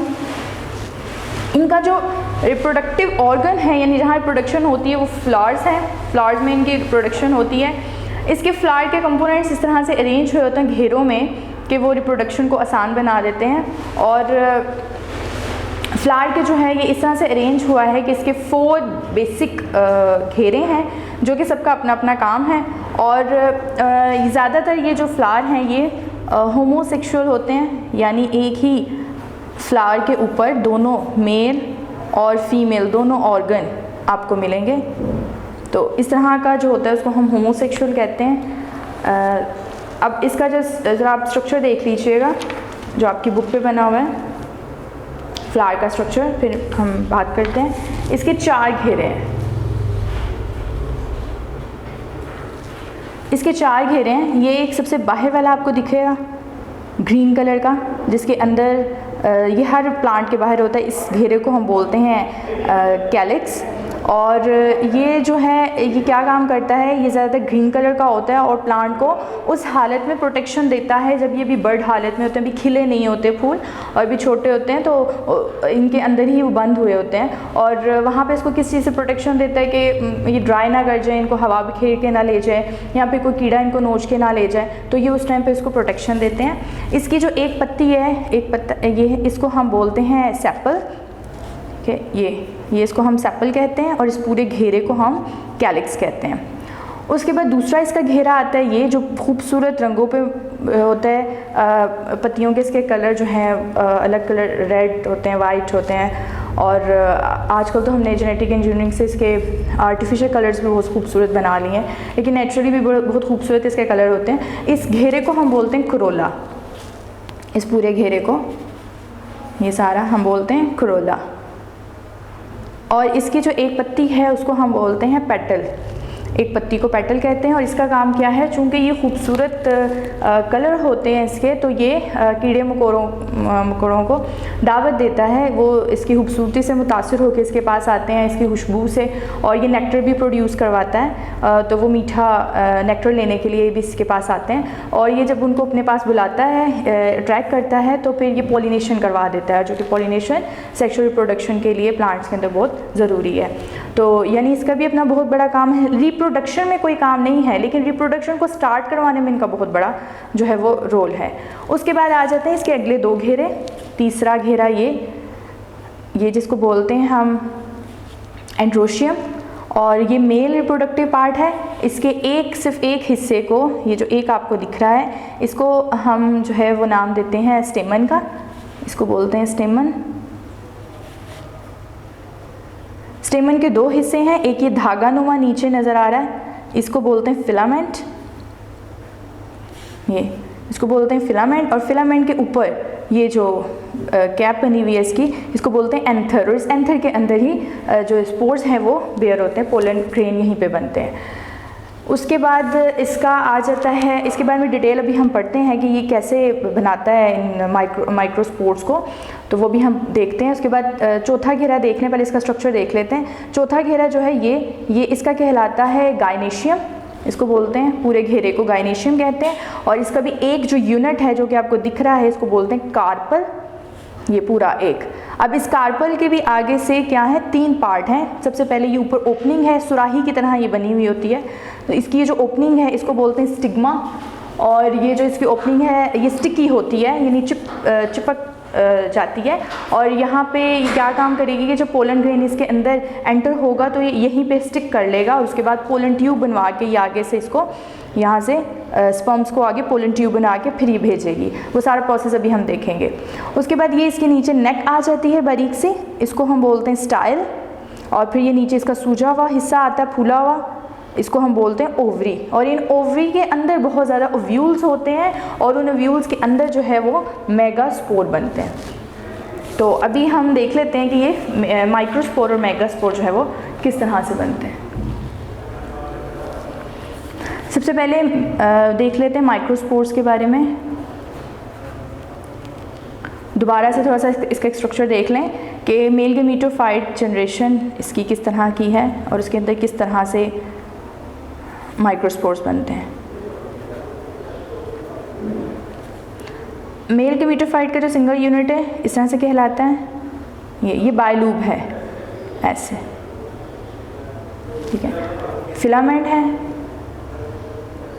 और उसके बाद यहाँ पे एंथर मौजूद होता है, और इस एंथर के अंदर जो है वो जो है माइक्रोस्पोर्स हैं वो यहाँ पे बनते हैं, यहाँ पे होते हैं। अब सबसे पहले क्या होता है कि एंथर के पास पोलन सैक्स मौजूद होते हैं जिसके अंदर हेप्लॉइड माइक्रोस्पोर्स बनते हैं। यहाँ पे मियोसिस के थ्रू वो किस तरह से वो सारे के सारे मेल गैमेटोफाइट जो है वो जनरेशन बनाते हैं। यानी पहले यहाँ पे होती है माइटोसिस, यानी इनकी तादाद जो है वो बढ़ाई जाती है। फिर माइटोसिस के बाद यहाँ होती है मियोसिस, यानी उन सबको हेप्लॉइड, यानी यहाँ पे ये भी 2n थे स्पोर्स, फिर यहाँ पे ये कितने हो जाते हैं 1n हो जाते हैं, हेप्लॉइड कर दिया जाता है। अब उसके बाद उसके अंदर माइटोसिस होगी, न्यूक्लियर माइटोसिस, और वो जो न्यूक्लियर माइटोसिस है वो इनको बना देगी माइक्रोस्पोर में बदल देगी। तो हम यहाँ से शुरू करते हैं, एक लेते हैं हम इसमें से एक जो है वो हम माइक्रोस्पोर निकालते हैं। इसमें ये मेल गैमेटोफाइट जनरेशन बनाएगा कैसे, इसके अंदर न्यूक्लियस मौजूद हो यहाँ पे। अब सबसे पहले क्या होगा कि ये करेगी, ये जो एक माइक्रोस्पोर हमने निकाला है, ये मेल गमीटोफाइट जनरेशन बनाने लगी है। तो ये किस तरह से बनाएगी कि पहले इसके अंदर न्यूक्लियर डिवीजन होगी और इसका जो न्यूक्लियस है ये डिवाइड हो जाएगा दो में। यहाँ पे माइटोसिस होगी, न्यूक्लियर माइटोसिस, और इसका न्यूक्लियस बना देगा, चेंज हो जाएगा दो में। ये एक जो है, एक कहलाएगा ट्यूब न्यूक्लियस और जो एक है ये कहलाएगा जनरेटिव न्यूक्लियस।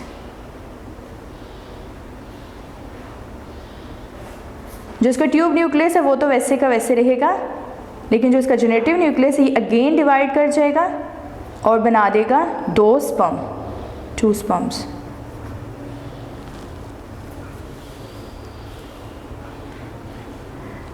दोबारा से देखें, इसमें से एक माइक्रोस्पोर हमने बाहर निकाला, उस माइक्रोस्पोर के अंदर माइटोटिक डिवीजन होगी और इसका जो न्यूक्लियस है वो दो में डिवाइड हो जाएगा। एक ट्यूब न्यूक्लियस बनाएगा जो बाद में जाके ट्यूब बनाएगा, और दूसरी जो है वो जनरेटिव न्यूक्लियस कहलाएगी।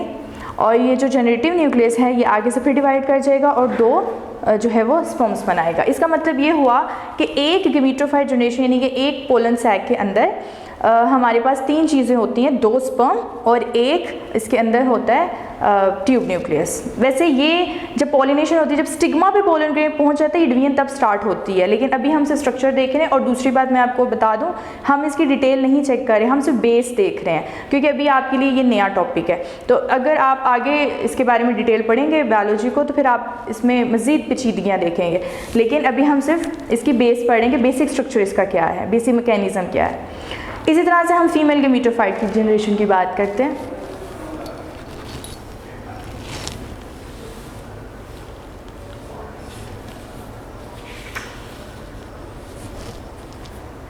मेगास्पोर, मेगास्पोर है जो ये फीमेल गमीटोफाइट जनरेशन बनाएगी।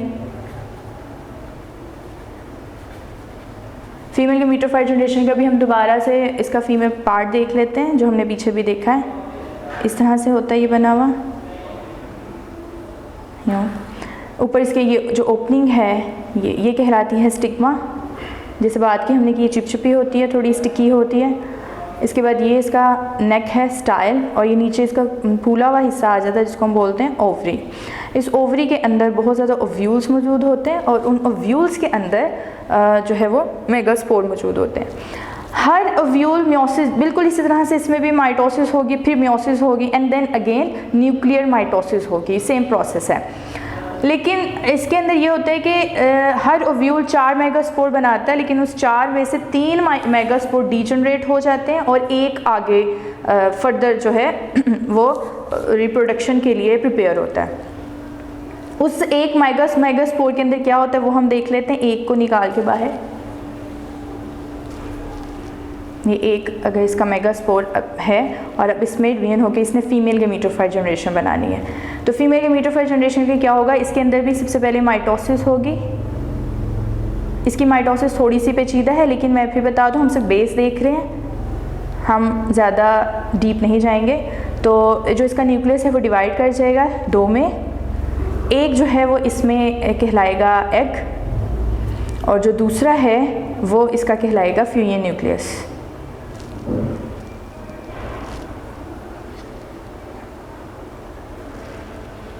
फ्यूजन न्यूक्लियस, जो इसका फ्यूजन न्यूक्लियस होगा वो डिप्लॉयड यानी कि वो 2n होगा और जो इसका एग है वो 1n बनेगा। ठीक हो गया। इसका मतलब ये हुआ कि एक मेगास्पोर के अंदर हमारे पास एक एग सेल बनेगा और एक हमारे पास डिप्लॉयड फ्यूजन न्यूक्लियस बनेगा। ये हमारा यहाँ तक स्ट्रक्चर था जो इसके अंदर जो है हो रहा है। अब उसके बाद आगे क्या होगा, जब पॉलिनेशन होगी। अब पॉलिनेशन से क्या मुराद है, यानी कि जब पोलन ग्रेन को मेल गमीटोफाइट से उठा के यानी इस एंथर से उठा के यहाँ पे इस एंथर से यहाँ से कोई कीड़ा कोई इंसेक्ट यहाँ से उठा के इसको इधर मुंतकिल करवा देगा इधर, तो सबसे पहले यहाँ पे स्टिक कर जाएगा पोलन ग्रेन, रुक जाएगा और यहीं पे डिवीजन होगी इसकी। यहाँ पे रुकने के बाद इधर ही देख लेते हैं हम, इधर तो ये जब यहाँ से पोलन ग्रेन इधर यहाँ पे आएगा तो यहाँ पे स्टिक कर जाएगा। अब यहाँ पे जब वो रुक जाएगा तो क्या होगा, इसके अंदर जो दो चीज़ें थी हमने पढ़ा, एक था पोलन ट्यूब के लिए पोलर न्यूक्लियस, ट्यूब न्यूक्लियस, और दूसरा हमारे पास 2 स्पर्म थे। सबसे पहले जो ट्यूब न्यूक्लियस है वो यहाँ पे लंबी सी एक ट्यूब बनाएगा और ट्यूब बना के यहाँ पे किसी एक ओव्यूल के ऊपर जाके यूँ ऐसे स्टिक कर जाएगा और इस बारीक सी ट्यूब के अंदर से उन दोनों स्पर्म को वो अंदर भेज देगा। और जैसे ही वो दोनों स्पर्म यहाँ पे इस मेगास्पोर के पास पहुँचेंगे तो वो फट जाएगी, वो जो ट्यूब है वो फट जाएगी और दोनों स्पर्म उस मेगास्पोर के अंदर, उस फीमेल गमीटोफाइट जनरेशन के अंदर एंटर हो जाएंगे। अब वो जो फीमेल गमीटोफाइट जनरेशन थी उसके पास 2 चीज़ें हैं, एक है एग न्यूक्लियस और एक है फ्यूजन न्यूक्लियस। तो जो एग है, एक स्पर्म तो हो जाएगा एग में एंटर यहाँ, और यहाँ हो जाएगी फर्टिलाइजेशन स्टार्ट और ये बन जाएगा जाइगोट। जो दूसरा है वो आ जाएगा यहाँ फ्यूजन न्यूक्लियस के पास, ये पहले डिप्लॉयड था 2n था, अब इसके पास तीसरा न्यूक्लियस भी आ गया है तो ये बन जाएगा 3n में चेंज हो जाएगा, यानी इसके पास 3 न्यूक्लियस वाला ये स्ट्रक्चर बना देगा, एंडोस्पर्म न्यूक्लियस बना देगा बाद में। और ये एंडोस्पर्म न्यूक्लियस क्या करेगा, जब तक कि जाइगोट ने सीड तक पहुंचना है और इसको जो प्रोटेक्शन, जो न्यूट्रिशन वगैरह चाहिए वो सारी ये इसको फराहम करेगा, तब तक इसकी हेल्प करेगा। तो उसके बाद जो है जब जाइगोट एम्ब्रियो में बदल जाता है और एंडोस्पर्म न्यूक्लियस जो है वो एंडोस्पर्म टिश्यू में बदल जाता है, तो यानी कि एम्ब्रियो में चेंज हो जाता है ये दोनों चीज़ें, तो जो ओव्यूल है ये ओव्यूल सीड में बदल जाएगा और ये जो ओव्यूल की दीवार है ये सीड की दीवार बन जाएगी, ठीक है। यानी कि यही सीड में बदल जाएगा, बीच में ये उसमें बदल जाएगा और इसके अंदर ये जो जाइगोट था ये एम्ब्रियो बना देगा, एक छोटा सा एम्ब्रियो, उसके अंदर छोटा सा प्लांट जो है वो छुपा हुआ होगा और ये जो है ये तब तक इसको प्रोटेक्शन वगैरह जो है वो देता रहेगा। उसके बाद जब उस सीड के ऊपर जो पूरा फ्लावर है वो फल में बदल जाएगा, ठीक है। और उसके बाद जब आप फल खा लेते हो और उसके अंदर से जो बीज हैं वो निकाल के आप दोबारा कहीं पे उसको डालेंगे तो उसके अंदर जो छोटा सा छुपा हुआ पौधा है वो वापस बाहर आ जाएगा और एक नया प्लांट बना देगा। इस स्ट्रक्चर को ये लाइफ साइकिल में देखिएगा जो आपकी बुक पे बना हुआ है।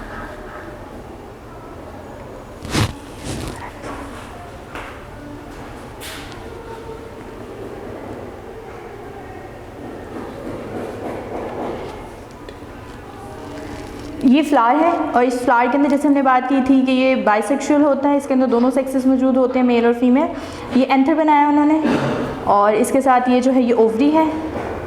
अब ये दोनों के स्ट्रक्चर आपको दिखाए हैं, ये इस तरफ ये एंथर दिखा रहे हैं आपको, ठीक है। ये सारे इसके अंदर माइक्रोस्पोर हैं 2n जो कि 1n में चेंज हो गए हैं और हर एक के अंदर आप देख सकते हैं, हर एक के अंदर जो है ये 2 चीज़ों में, एक जनरेटिव न्यूक्लियस है और एक ट्यूब न्यूक्लियस है। और ये जो जनरेटिव न्यूक्लियस है ये स्टिग्मा पे पहुंच के ही डिवाइड हो जाएगा और 2 स्पर्म बना देगा। इसी तरह से यहाँ पे ये फीमेल पार्ट भी आपको दिखाया उन्होंने, ये ठीक है। ये इसके अंदर ओव्यूल है, उन्होंने एक ही आपको दिखाई हुई है, ठीक है। ये मेगास्पोर बना देगी 1n, पहले 2n था फिर मेयोसिस करके 1n हो गई। मेयोसिस के बाद जो है फीमेल गमीटोफाइट जनरेशन बनाएगी तो एक ये इसका एग कहलाएगा और ये इसका डिप्लॉयड फ्यूजन न्यूक्लियस कहलाएगा। फिर जब ये इसकी ओपनिंग पे यहाँ ये पोलन ग्रेन एंटर होता है जैसे ही, तो यहाँ पे ये ट्यूब यहाँ पे स्टिक कर जाएगी और ये देखें ये पिंक कलर की आपको दिख रही होगी, ये ट्यूब बना रहा है, ट्यूब न्यूक्लियस ने बनाई है। ये 2 स्पर्म को लेके आ रही है अपने अंदर, ठीक है। इनमें से एक स्पर्म जो है ये जाइगोट के साथ, ये देखें यहाँ पे ये एंटर हो जाता है इधर, तो ये इसके साथ जाके यहाँ पे फर्टिलाइजेशन कर रहा है, एक इधर एंटर होगा और एक इधर एंटर हो जाएगा। इसके साथ ये जाइगोट बना देगा और इसके साथ जाके ये एंडोस्पर्म न्यूक्लियस बना देगा। अब ये जो जाइगोट था इसके अंदर चेंजिंग पैदा होकर देखिए छोटा सा प्लांट जो है वो इसके अंदर बन गया है, यानी ये एम्ब्रियो बन गया है। एम्ब्रियो होता है मतलब टाइनी सा जो है ना वो प्लांट बन गया, जिसके स्ट्रक्चर्स बहुत छोटे छोटे से लेकिन नज़र आ रहे होते हैं। ये है जैसे आपने देखा भी होगा उसके अंदर मटर, तो वो मटर कभी वो बीज होते हैं उसके अंदर, तो आप उसको भी करें ना तो उसके अंदर भी आपको नज़र आएगा साइड पे छोटा सा प्लांट, तो वो आप उसको सीड के तौर पे जो है ना वो चेक कर सकते हैं खोल के। तो ये उसके बाद यहाँ पे आगे से क्या हो जाती है, फर्टिलाइजेशन हो जाती है, यानी कि ये सीड आप कहीं पे भी दोबारा दबाएंगे और इसको सारी चीज़ें मुहैया कर देंगे तो उसके अंदर से एक नया प्लांट जो बिल्कुल इसी तरह से ग्रो कर जाएगा, दोबारा उसके ऊपर फ्लावर्स बियर होंगे और फिर यही सारा प्रोसेस जो है वो शुरू हो जाएगा। तो ये है आपका जो है यहाँ पे रिप्रोडक्टिव जो साइकिल है, इसका रिप्रोडक्शन है वो कंप्लीट हो जाती है। इसके बाद जो है पॉलिनेशन आती है। पॉलिनेशन किसको कहते हैं? अभी जैसे हमने पढ़ा है पॉलिनेशन, पॉलिनेशन किसको कहते हैं? ट्रांसफ़र करना, transfer of pollen grain, pollen grain को ट्रांसफ़र करना कहाँ से? एंथर टू स्टिग्मा, एंथर से स्टिग्मा में ट्रांसफ़र कर देना, उसको बोलते हैं पॉलिनेशन करवाना। और ये भी हम सारा साइकिल पढ़ चुके हैं, तो हमें अंदाज़ा हो गया है कि ये सेक्सुअल रिप्रोडक्शन के लिए इंतहाई ज़रूरी है, इसके बगैर नहीं हो सकती। अब पॉलिनेशन दो तरह की है, एक पॉलिनेशन है सेल्फ पॉलिनेशन और एक है क्रॉस पॉलिनेशन। सेल्फ पॉलिनेशन वो पॉलिनेशन है जिसके अंदर ट्रांसफ़र होता है pollen grain from anther to stigma within same plant, within same flower और प्लांट, यानी एक ही फूल के, उसी फूल के एंथर से उसी फूल के स्टिग्मा में पोलन ग्रेन का चले जाना, उसको बोलते हैं सेल्फ पॉलिनेशन। चूँकि ये होमोसेक्सुअल है, बाइसेक्सुअल है, यानी ये दोनों सेक्सेस एक ही फ्लावर के अंदर मौजूद होते हैं, तो ये पॉलिनेशन भी ज़्यादा चांसेस होते हैं। उसके बाद अगर उसी प्लांट के एक फूल से दूसरे फूल में, यानी एक दरख्त के एक ही दो मुख्तलिफ फूलों के दरमियान पॉलिनेशन हो जाती है, तो उसको हम सेल्फ पॉलिनेशन कहते हैं। और क्रॉस पॉलिनेशन में कहते हैं दो डिफरेंट विद इन या बिटवीन टू प्लांट्स, दो मुख्तलिफ प्लांट्स के दरमियान में पॉलिनेशन का हो जाना, इसको हम बोलते हैं क्रॉस पॉलिनेशन, लेकिन वो भी सेम स्पीसी, यानी हो एक ही सेम स्पीसी हो, तो उनके दरमियान में अगर पॉलिनेशन हो जाए तो उसको हम बोलते हैं क्रॉस पॉलिनेशन। अब पॉलिनेशन जो है वो मुख्तलिफ करवाते हैं, मतलब इसके एजेंट्स मुख्तलिफ हैं। कुछ पॉलिनेशन प्लांट्स एनिमल्स करवा देते हैं, ह्यूमंस इसमें आ जाते हैं, हम भी। वाटर के ज़रिए भी होती है पॉलिनेशन, हवा के ज़रिए भी होती है पॉलिनेशन। तो क्या फ़र्क है, कौन से पोलन ग्रेन है जिनको हवा करवाती है और कौन से पोलन ग्रेन है जिनको जो वाटर के ज़रिए या इस तरह से हो जाते हैं। तो इसमें ये टेबल देखिएगा आपकी बुक में बना हुआ है, कुछ फीचर्स हैं जिनमें फ़र्क होता है। सबसे पहले साइज़ की बात करते हैं, तो जो इंसेक्ट पॉलिनेटेड फ्लावर होते हैं, यानी जिनको कीड़े मकोड़े लेके जाते हैं, वो साइज़ जनरली लार्ज होते हैं, बड़े होते हैं, तो इसलिए हवा उनको नहीं लेके कैरी नहीं कर पाती हल्की फुल्की, तो वो इनके ज़रिए उनको कीड़े मकोड़ों की ज़रूरत होती है कि वो उनको एक जगह से दूसरी जगह लेके जाएँ। और जो विंड पॉलिनेटेड होते हैं, ये ज़्यादातर स्मॉल होते हैं। उसके बाद कलर्स, जो कीड़े मकोड़े लेके जाते हैं पोलन ग्रेन को, उनके पेटल्स बड़े खूबसूरत रंगों के होते हैं, ब्यूटीफुली ब्राइट कलर के होते हैं। और जो विंड पॉलिनेटेड होते हैं उनके पेटल्स डल होते हैं, इसलिए कीड़े मकोड़े उनके पास आते भी नहीं हैं। तीसरी है नेक्टर प्रोड्यूस करते हैं। जो इंसेक्ट लेके जाते हैं पॉलिनेशन करवाते हैं, वो नेक्टर को प्रोड्यूस करवाते हैं, इसलिए वो नेक्टर लेने ही कीड़े मकोड़े उनके पास आते हैं और पॉलिनेशन भी करवा जाते हैं। लेकिन जो विंड पॉलिनेटेड फ्लावर्स होते हैं उनके अंदर नेक्टर प्रोड्यूस नहीं होता, इसलिए कीड़े मकोड़े भी उनके पास नहीं आते। फ्लावर अरेंजमेंट की बात करें तो इनके जो फूल होते हैं इस तरह से उनका रुख ऊपर वाली जानिब पे होता है, जैसे ये नीचे आप देख लें, ये ठीक है, तो उनका रुख जो है वो अपवर्ड होता है। और जो विंड पॉलिनेटेड होते हैं उनके फ्लावर्स हैंग कर रहे होते हैं, जैसे ब्लू बेल, डेफोडिल्स वगैरह होते हैं, बेल की शेप के लटके हुए फूल होते हैं, उस तरह की शेप के वो होते हैं। तो उसके बाद स्टेमन और स्टिग्मा जो है, चूँकि ये इस तरह से अपवर्ड होते हैं, इनका फेस का रुख इस तरफ होता है, तो इनके अंदर जो वो है मेल और फीमेल पार्ट जो होता है वो इनके अंदर रिंग की सूरत में यहाँ पे मौजूद होता है। जबकि जो स्टेमन और स्टिग्मा उनके हैं जो हवा से चले जाते हैं, तो उनके बाहर ही लटके हुए होते हैं, पेटल से बाहर, यानी उनका रिंग पहले ही नीचे डाउनवर्ड होता है, तो वो बाहर की जानिब जो है वो लटके हुए होते हैं। पोलन ग्रेन्स की बात करें तो जो इंसेक्ट लेके जाते हैं वो पहले हमने पढ़ा हैवी होते हैं, दूसरे वो स्टिकी होते हैं, चिपचिपे होते हैं। लेकिन जो विंड पॉलिनेटेड होते हैं वो लाइट होते हैं, स्मूथ होते हैं, और दूसरा वो बहुत ज़्यादा तादाद में भी बढ़ाते हैं, क्योंकि उनके चांसेस कम होते हैं। इस चीज़ का खतरा होता है कि रास्ते में कहीं ज़ाया ना हो जाए, तो इसलिए वो बहुत ज़्यादा तादाद में उनको प्रोड्यूस करवाते हैं ताकि कोई ना कोई तो जर्मिनेट कर ही जाएगा। उसके बाद स्टिग्मा की बात करें तो इनकी जो शेप है वो पिन हेड होती है, ठीक है, और वहाँ पे वो फीदरी लाइक होते हैं। चूँकि अभी बात की हमने कि वो रिंग की सूरत में अंदर वाली जाने पे मौजूद होते हैं इसलिए वो पिन हेड होते हैं, लेकिन वो बाहर लटके हुए होते हैं इसलिए वो फीदर की तरह, परों की तरह गुच्छे होते हैं ताकि हवा उनको ईजिली कैरी करके जो है वो ले जाएँ। लेकिन इसको हिफाजत की ज़रूरत होती है, इसलिए कीड़ा आएगा उसके ऊपर बैठेगा तो ही उसके ऊपर चिपकेंगे, तो ये पिन हेड शेप के होते हैं। तो यहाँ तक हमारा जो है ये सेक्सुअल रिप्रोडक्शन प्लांट्स का कंप्लीट हो जाता है टॉपिक।